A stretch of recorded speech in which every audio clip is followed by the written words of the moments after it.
Bonjour Sophie, enchantée.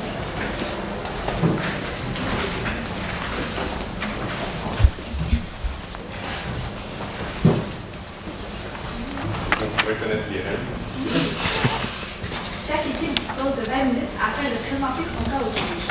J'afficherai un plafond sur les 10, les 5, les 2 dernières minutes et les 30 dernières secondes de la présentation.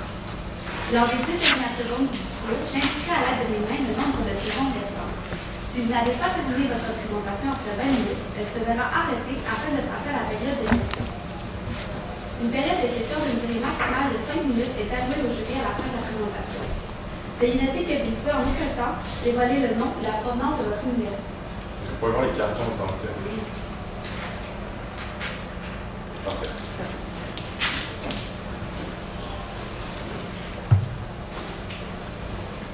Mon neveu adore faire des puzzles. Et je me suis dit, un puzzle, c'est un peu comme une entreprise. Il y a des pièces maîtresses et des pièces secondaires. Par exemple, votre pièce maîtresse, c'est vos services, c'est vos produits. Les pièces secondaires, c'est par exemple votre département TI ou votre département marketing. L'objectif, c'est de faire imbriquer toutes ces pièces, afin de créer une vision, afin de faire en sorte que l'image qu'elle crée soit votre propre vision, soit une innovation. Donc, le mandat de notre équipe, une équipe formée de Sophie, Frédéric et moi-même, Louis, est de vous conseiller, de vous fournir un plan concret d'action afin de promouvoir votre projet Yellow API, tant à l'interne qu'à l'externe, en prenant en compte les différents défis. Votre objectif, on le connaît, c'est de fournir une gamme de services et de produits diversifiés dans l'univers numérique. La présentation se déroulera comme suit. Nous commencerons par une analyse des différentes pièces du puzzle. Nous poserons des questions et nous tirerons des conclusions dans le diagnostic. Nous vous proposerons une solution en 2 volets et finalement, comment la mettre en œuvre. Je vais donc laisser la parole à ma collègue qui va vous parler de l'analyse. Donc tout d'abord, avec l'analyse, vous pouvez voir ici un graphique. On a centré le tout sur votre projet API. Pourquoi? Parce que c'est ce qui est important aujourd'hui pour nous. Donc, vous avez quatre points de votre entreprise qui vont être importants de considérer dans la solution qu'on vous apporte, soit la culture, la gestion de projet, la structure et les RH. Donc, tout d'abord, si on commence avec votre projet Yellow API, je vais y aller très brièvement, vous connaissez déjà votre projet. En fait, donc c'est l'Application Programming Interface, pardon. Donc, vous désirez offrir un API ouvert, un API public, pour que les gens, les programmeurs externes puissent venir chercher les données, votre base de données dans les bases de données pour créer leurs applications à eux. Ce qui pourrait, dans le fond, aider la créativité à ces partenaires externes-là. Donc, c'est le projet que vous avez au départ. Ce qu'il faut considérer tout d'abord dans la culture, vous avez une culture, comme on l'a dit, qui est très innovatrice. Vous voulez offrir une gamme de produits qui est, on va changer la diapositive s'il vous plaît. Merci. Donc, vous avez une gamme de produits qui est vraiment très diversifiée, que vous désirez diversifier, et vous avez une culture très innovatrice. Vous voulez vraiment innover dans tout. Par contre, si on regarde la gestion de projet, vous avez une gestion de projet qui est présentement plus conventionnelle, c'est-à-dire vous utilisez les méthodes qu'on appelle cascade et qui est beaucoup plus traditionnelle, si on veut, dans les méthodes utilisées. Il y a un léger contretemps, dans le fond, entre la culture que vous avez présentement, donc l'innovation, et cette méthode utilisée-là, parce que ça ne va pas tout à fait ensemble. Par contre, si on regarde la structure, vous avez fait votre croissance autant à l'interne qu'à l'externe. À l'externe, vous avez fait plusieurs acquisitions, donc comme Déduction d'Equity, Inkivo, Uptrend, il y en a plusieurs autres également. Et vous avez également créé une gamme de produits, comme on l'a dit tout à l'heure, qui est très variée. Vous avez également le Shopwise, le redflagdeals.com, la solution 360, Medialy et compagnie. Donc, ce sont tous des produits que vous offrez maintenant qui sont très diversifiés. Et finalement, au niveau des ressources humaines, vous avez quand même 2700 employés présentement à gérer dans votre entreprise. Et le problème que vous avez, c'est qu'ils ont un peu une résistance, pas une résistance au changement, mais c'est qu'ils n'ont pas nécessairement toute la même vision de comment ils voudraient faire la gestion de projet à l'interne. Donc, ça va être ça qu'il va falloir considérer, puis comment on peut réunir les employés pour qu'ils aient la même vision à l'interne. Je vais donc laisser la parole à mon collègue qui va vous parler un peu plus du diagnostic, plus précisément. Donc, en la lumière de ces informations, nous sommes donc en mesure de ressortir les points positifs pour vous et certains défis et certaines opportunités auxquelles vous devrez faire face. Tout d'abord, commençons par les points positifs. Vous avez bien sûr une meilleure promotion de vos clients. En effet, vous avez déjà des solutions technologiques très bien, comme par exemple les profils d'entreprise, les liens commandités. Et donc, avec ce projet-là, vous pourriez donc faire une meilleure promotion auprès de vos nouveaux clients. Et rappelons-le, ce que Groupe Page Jaune veut avant tout, c'est faire un bon pont entre votre vendeur et le client, le consommateur. Aussi, un autre point positif est l'implication dans le monde numérique. En effet, quand on pense aux programmeurs ou aux certains développeurs qui pourront accéder à vos bases de données actuelles, vous devenez comme un allié avec eux et non pas comme une sorte d'ennemi auquel il faut demander et payer pour avoir accès à vos bases de données. Pour ce qui est des points, des défis auxquels vous devrez faire face, bien sûr, l'alignement de votre gestion de projet avec la culture d'entreprise. Vous êtes une culture d'entreprise qui est dans l'innovation et avec la méthode actuelle en cascade de gestion de projet, ce n'est pas du tout aligné. Ça serait important, un défi pour vous d'aligner la gestion de projet et votre culture d'innovation. Ensuite, la synergie au sein de l'équipe TI. C'est-à-dire que il faut que... Bon. Cette synergie au sein de l'équipe TI, c'est-à-dire qu'au début, lorsqu'on crée un groupe, maintenant, il faut créer une équipe. Il faut avoir une synergie entre le groupe et l'équipe, et c'est cela auquel vous devrez vous mettre pour faire une équipe. Finalement, l'autre défi auquel vous devrez faire face, c'est la résistance des employés. C'est-à-dire que votre département marketing, votre département de vente résiste au département de la gestion de projet de TI, et c'est important justement que ceux-ci soient d'accord et aient une même vision que ceux de TI. Donc, c'est ce qui nous amène à poser la question, comment répondre à tous ces défis, et si vous me le permettez, comment pouvez-vous saisir toutes ces opportunités? Donc, nous avons basé notre décision sur 3 critères importants. La culture de groupe Pajon, c'est-à-dire cette culture d'innovation pour vous. Le temps, la durée des projets, qu'il faut que ça rentre dans les temps. Et finalement, l'efficacité du travail, c'est-à-dire que vous avez des besoins changeants et donc cette efficacité est très importante. Donc, ici, nous présentons des alternatives plus à l'interne. Cependant, nous présenterons dans notre solution des solutions plus à l'externe. Donc, tout d'abord pour l'alternative 1, c'est-à-dire une alternative plus conservatrice avec la méthode cascade actuelle, celle qu'on planifie et que rien change, et avec les méthodes de gestion de projet typiques actuelles, comme par exemple faire part des délais aux sponsors ou encore faire approuver les modifications. Notre deuxième alternative est l'alternative plus innovatrice, c'est-à-dire l'alternative de Scrum, la méthodologie Scrum, avec l'outil Scrum, la méthode Agile. Donc, notre matrice de décision ici, les 3 critères que j'ai énumérés, c'est-à-dire la culture, le temps et l'efficacité, et celle de la méthode cascade et celle de la méthode agile.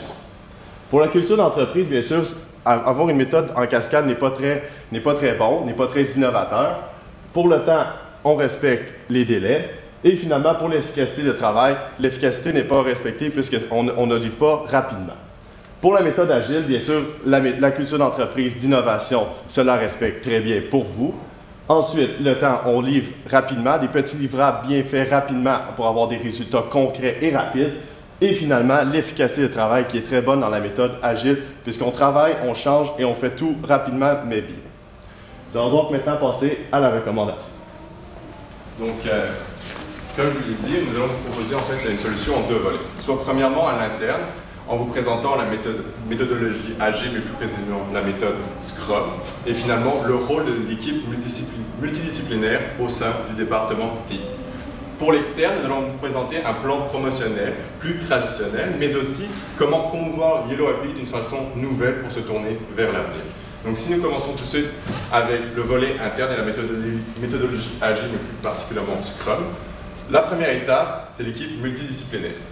Si je peux m'arrêter un instant, CEFRIO, une institut de recherche, a récemment fait paraître une recherche sur l'innovation et a dit que pour innover, il faut absolument avoir une équipe multidisciplinaire. Donc par conséquent, ceci est une étape cruciale pour vous.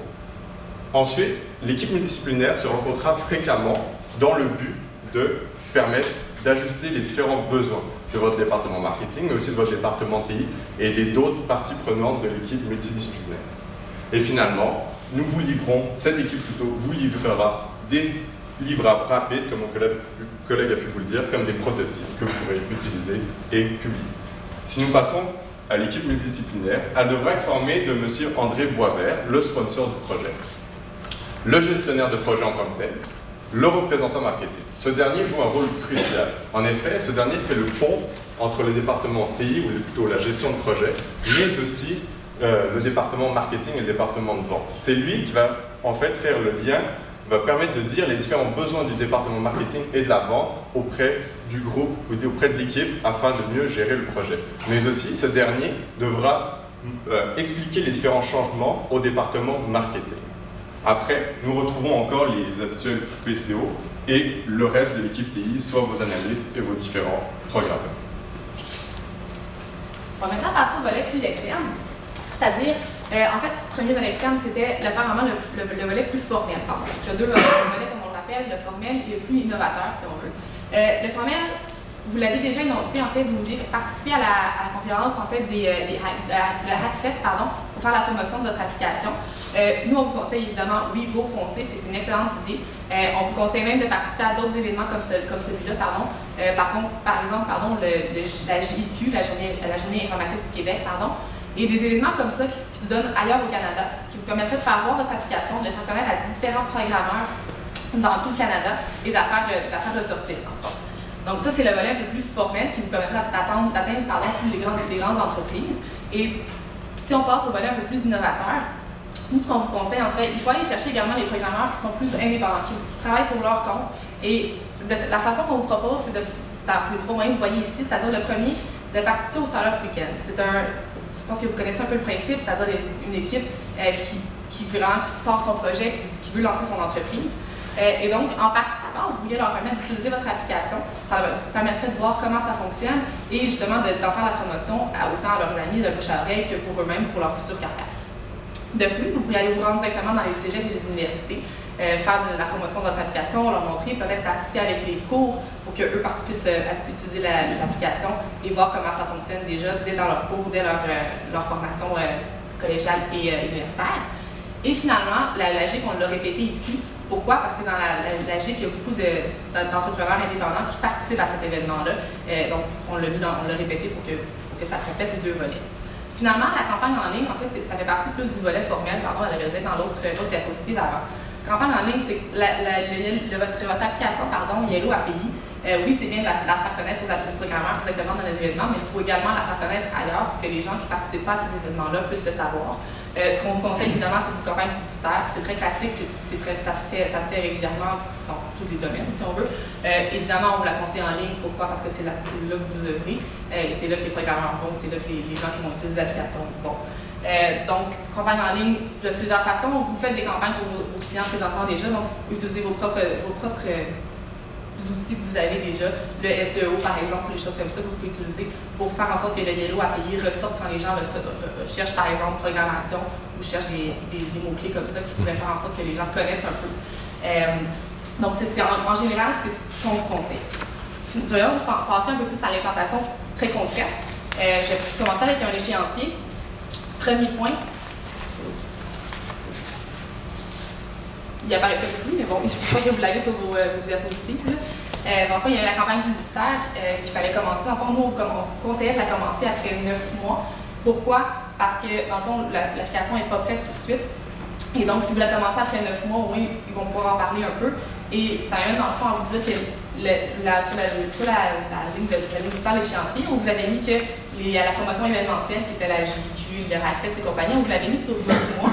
Pourquoi? Parce qu'on ne sait pas exactement quand est-ce que les événements sont. On sait par exemple que la JIQ, c'est au mois de novembre, mi-novembre environ. Le Hackfest aussi, je crois. C'est juste qu'il y a d'autres événements qui peuvent se donner au Canada qui peuvent être durant toute l'année. Donc, en la partant au mois de septembre, votre campagne promotionnelle, vous auriez la possibilité d'aller chercher déjà d'avance les gens qui participent à la JIQ ou à Hackfest, peut-être de faire un preview avant qu'ils se rendent à l'événement et qu'ils sachent un peu c'est quoi d'avance. Il y avait également la campagne publicitaire,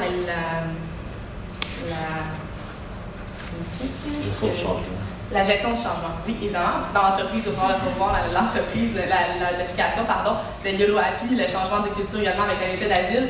On vous l'a mis également sur 12 mois, si je ne me trompe pas sur 6 mois, pardon, sur 6 mois, parce qu'il faut faire, dans le fond, l'autre point, c'était l'implantation agile. L'implantation, vous l'avez mis sur 2 mois. Parce que dans le fond, c'était, selon nous, en engageant un consultant externe qui vient faire la formation, surtout aux gens en TI, et peut-être aux dirigeants des différentes fonctions, vous auriez eu une bonne couverture dans votre entreprise de comment ça fonctionne. En 2 mois, ça va être implanté. Et donc, sur 5 mois, faire la gestion du changement pour que les gens adhèrent à cette pratique-là. Comment on fait ça? En fait, on va vous en parler un peu plus tard, mais on propose la méthode CAPT, dans le fond, que mon collègue va vous parler tout à l'heure. Et ça peut être également par un team building, tout ça, juste pour renforcer les équipes, parce qu'on veut, comme on vous l'avait dit, transformer les groupes en équipes. Donc, une activité team building et compagnie pourrait être requise ici également. On va passer maintenant à l'échéancier au budget que mon collègue va vous présenter. Donc, pour la méthodologie Scrum, vous avez bien sûr besoin d'un spécialiste en un Scrum Master. Bien sûr, nous avons mis une formation de 2 semaines, de 10 jours ouvrables, 1 000 $ par jour, donc ça fait un coût d'environ 10 000 $ pour vous. Vous avez aussi l'inscription à l'AG. Vous avez besoin de certaines personnes pour aller à l'AG, pour promouvoir vos applications. On a mis un coût d'environ 5 000 $. Et puis aussi, aller dans les fins de semaine, les Startup Weekends, on a mis un coût variable puisque ça dépend combien d'employés vous envoyez, l'envergure du projet. Et les activités de team building qui vous fait, vous avez besoin d'activités de team building justement pour renforcer cet esprit d'équipe-là. Et nous avons mis un coût de 5 000 $. La campagne. Pour ce qui est des bénéfices, vous aurez bien sûr une augmentation de votre clientèle, une augmentation de votre clientèle, beaucoup plus de monde qui viennent sur votre application, sur vos sites. Aussi, vous aurez les livrables beaucoup plus rapides. Avec la méthodologie Scrum, bien sûr, vous aurez des livrables beaucoup plus rapides, des résultats concrets. Vous aurez une meilleure visibilité puisque plusieurs clients vont venir sur votre application. Donc, plus de visibilité, plus de clients qui viennent et donc plus de revenus. Et finalement aussi, celle-là, vous nous l'avez fait part, l'augmentation de 35% du trafic mobile sur API. Pour ce qui est des risques, bien sûr, le risque principal est l'échec du projet. Le premier risque est le respect des contraintes, les 3 contraintes de temps, de budget et de coût. De temps, de budget et d'envergure, pardon. Et donc, les mesures d'optimisation, c'est de bien planifier votre projet, de faire approuver tous les changements auprès de votre sponsor. Aussi, la sécurité, vous en avez fait part. La mesure d'optimisation serait d'engager une firme en sécurité, un consultant qui ferait vraiment des tests de pénétration pour voir si, dans le code, pour voir si c'est facile de rentrer. Et finalement, la résistance au changement, cette méthode CAP qui consiste en faire comprendre le changement, adhérer au changement, faire participer vos employés, que ceux-ci participent au projet, transférer la connaissance et bien sûr évaluer ce changement auprès de vos employés.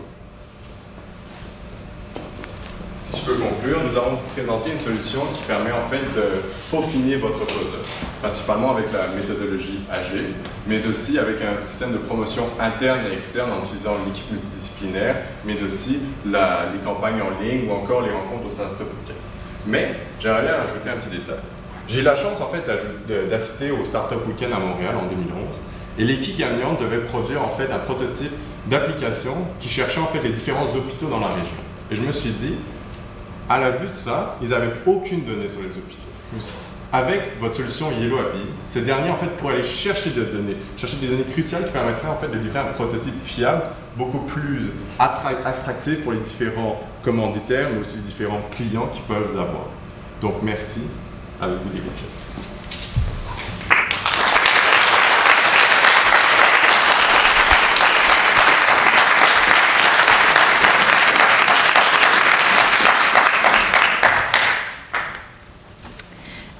Donc, vous avez noté que la méthodologie agile serait plus adaptée à la culture d'entreprise innovatrice.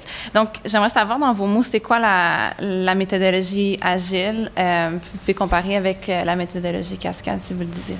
Le principe de la méthodologie agile, en fait, c'est de diviser un projet en différents livrables. En fait, le principe, c'est surtout aussi de viser vers un endroit, viser vers un objectif, viser vers un besoin, puis ensuite de réajuster si ce besoin change. Et l'objectif, en fait, c'est de se rencontrer souvent et faire en sorte que chaque partie prenante énumère les différents problèmes ou les solutions qu'ils ont trouvées pour réajuster ce changement et ainsi avoir des prototypes peut-être qui sont plus proches des besoins actuels de l'entreprise. Comparé à la méthode cascade, en fait, où quand on demande des livrables fixes, alors si ce dernier ne répond plus en fait à vos besoins actuels, il n'y a plus de méthode de changement en fait. Il faut faire des méthodes longues et rigoureuses à faire accepter les changements auprès du sponsor, ce qui peut prendre du temps. Peut-être en complément de question, d'un côté, ce qui se passe dans l'entreprise, dans le cas, c'est qu'il y a une certaine résistance au changement ou peut-être plus précisément, en fait, un manque d'adhésion à la vision du Open API. Par les gens de marketing. Puis ça se manifeste, entre autres, par une basse participation de l'équipe marketing dans le projet. D'un autre côté, une méthodologie agile, oui, réagit au changement, tout ça, mais demande une plus grande implication, dans le fond, des équipes d'affaires, des équipes marketing. Donc, comment allez-vous régler le problème de la participation? Parce que là, en ce moment, vous demandez une plus grande participation. Puis si les choses continuent, on peut s'attendre à ce qu'il y ait une résistance, là. Si je peux le dire. Dans l'équipe multidisciplinaire, comme je dis, il y a un représentant marketing. Son rôle, je ne vais peut-être pas mentionner, je suis désolé, c'est d'être le champion en fait du département marketing. Et avec l'aide de M.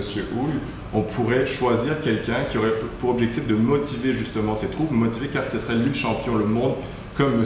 Houle est le champion du département de marketing, quelqu'un qui le représenterait et qui pourrait par conséquent transférer ou promouvoir le message au sein de son équipe et forcer justement, pas forcer, mais plutôt promouvoir la participation dans le projet et faire comprendre au département marketing l'impact de Yellow API. OK. Puis vous avez planifié 5 mois pour la gestion du changement. J'aimerais savoir le plan là, de 0 à 5 mois. Puis dans l'équipe multidisciplinaire, c'est qui la personne qui serait responsable de la gestion du changement? Le plan de 0 à 5 mois, c'était vraiment surtout d'utiliser la méthode CAS, c'est-à-dire vraiment communiquer le changement. Donc, ça, c'est la première étape, c'est sûr qu'il va falloir le faire, autant au niveau marketing qu'au niveau de toute l'entreprise. Ça pourrait être fait, en fait, on ne l'a peut-être pas mentionné dans l'équipe, c'est sûr qu'il faut qu'il y ait quelqu'un qui s'occupe, un représentant dans le fond de gestion de changement. Dans votre entreprise, ça peut être quelqu'un des RH, si on veut, quelque chose comme ça, qui va pouvoir se joindre à l'équipe. Surtout que l'équipe doit être multidisciplinaire et vraiment regrouper plusieurs personnes. Donc, ça va être d'utiliser vraiment de communiquer ce changement-là, autant où chacun des membres de l'équipe va avoir son rôle à jouer dans son département. C'est-à-dire, comme on l'avait dit, la personne de marketing dans le marketing, mais RH va pouvoir s'occuper de tout le reste, si on veut. Et donc, communiquer adhérer, pardon. C'est la façon d'en faire, communiquer en adhérant. C'est sûr que, comme on l'avait dit, tout d'abord, en faisant le team building de l'équipe va pouvoir être vraiment plus consolidée. Peut-être sûr de présenter les points positifs, négatifs de toute la solution, mais vraiment de faire comprendre à quel point la méthode agile va permettre d'être plus efficace au niveau du travail, de vraiment de livrer des choses qui vont être vraiment plus rapides et plus efficacement, donc de façon plus rapide. Et dans le fond, d'utiliser les autres, dans le fond, transférer leur connaissance via les différents représentants des différents départements. Vous proposez un nombre de mesures pour augmenter l'adhésion de la communauté des développeurs au OpenAPI. Mais comme tout projet, comment allez-vous faire pour mesurer de façon quantifiable le succès de ces initiatives-là? Parce qu'on peut mettre des budgets infinis, mais à un moment donné, il faut qu'il y ait un certain retour sur investissement. Bien, c'est sûr que ce serait important justement. Est-ce que vous parlez dans les développeurs pour savoir combien de clients ou de développeurs? Bien, dans le fond, les différentes initiatives, que ce soit les Hackfest, la journée d'informatique, les universités, le sponsoring des universités, ça demande un certain investissement. Oui. Comment on fait pour mesurer que ces initiatives-là portent fruit? En fait, c'est de voir le nombre de développeurs et puis de programmeurs qui s'ajoutent, qui contribuent à votre application ici, qui utilise vos serveurs, vos bases de données. Puis ça serait vraiment de mesurer en fonction du nombre de personnes programmeurs. Puis finalement, ça va se finaliser en coût, en revenu, éventuellement. Okay.